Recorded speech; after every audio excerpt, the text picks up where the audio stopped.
There are obviously very significant differences in policy issues between the candidates within each party and between the parties generally. But having said that, there is also, when dealing with the Republic of Korea, a very important context and bipartisan context that needs to be established before we go into the differences. And any differences I discuss afterwards needs to be seen in the context of the much more important bipartisan consensus which exists. And that is, all the candidates in both parties are strongly in favour of maintaining the bilateral relationship. They are strongly in favour of the warm ties between the Republic of Korea and the United States continuing for the indefinite future. There are no significant differences between the major Democratic or Republican candidates on this key issue. Right now, this is actually looking to be a clear-cut and predictable presidential race between the Republicans and the Democrats. There are clearly defined favourites on both sides. In each case, there are very strong, clear-cut candidates. Their positions on issues of relevance to the Republic of Korea are significantly different.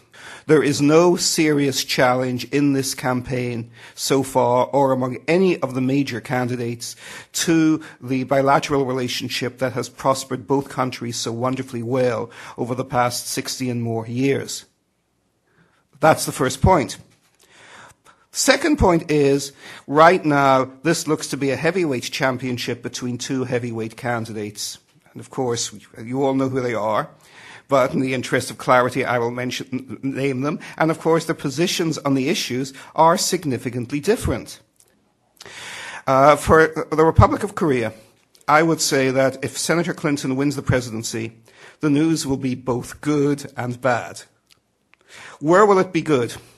It will be good on the key strategic issues of dealing with the North Korean crisis and dealing with China and defusing tensions with China. Also, it is extremely clear who Senator Clinton's clear favourite to be Secretary of State will be. It will be former Assistant Secretary of State and former Ambassador to the United Nations, Richard Holbrooke. What will that mean for Korea? Holbrooke will be an activist Secretary of State, but he will not be a confrontational Secretary of State. He likes to solve problems. He may well get involved in the Israel-Palestinian peace process in a very hands-on way. He may commit U.S. forces in different parts of the world much more actively than other Democratic Secretaries of State will do. But when it comes to dealing with Korea and China, this is what you can expect. There will not be any Bush shocks or Nixon shocks. But the bad news with Senator Clinton is the protectionist issue.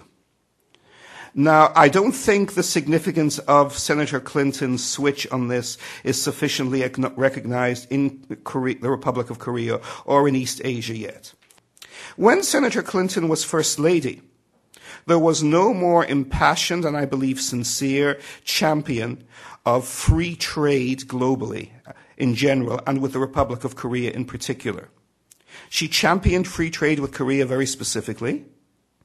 She, as did her husband, she was also a great and outspoken champion of the NAFTA, of the North American Free Trade Agreement. But in the last 2 or 3 years, Senator Clinton has done a major U-turn on this. Only earlier this month, she spoke at the AFL-CIO conference in the Midwest, and she was passionately outspoken in arguing the case for protectionism. Quite a contrast. She has specifically opposed the latest moves to create new or expand existing free trade agreements between the Republic of Korea, specifically, and the United States. We now go to Senator Obama. As with Senator Clinton, if Senator Obama wins, the news will be partially good for Korea and partially, possibly bad, certainly uncertain. But in precisely the opposite ways to Senator Clinton. But if you look at his position specifically on Korea, they are very interesting in that they are precisely the opposite of what I delineated for you about Senator Clinton. Senator Clinton, as I said, would be very constructive, but also very stabilizing and predictable and experienced in dealing with the bilateral relationship and the broader context of issues with North Korea and China.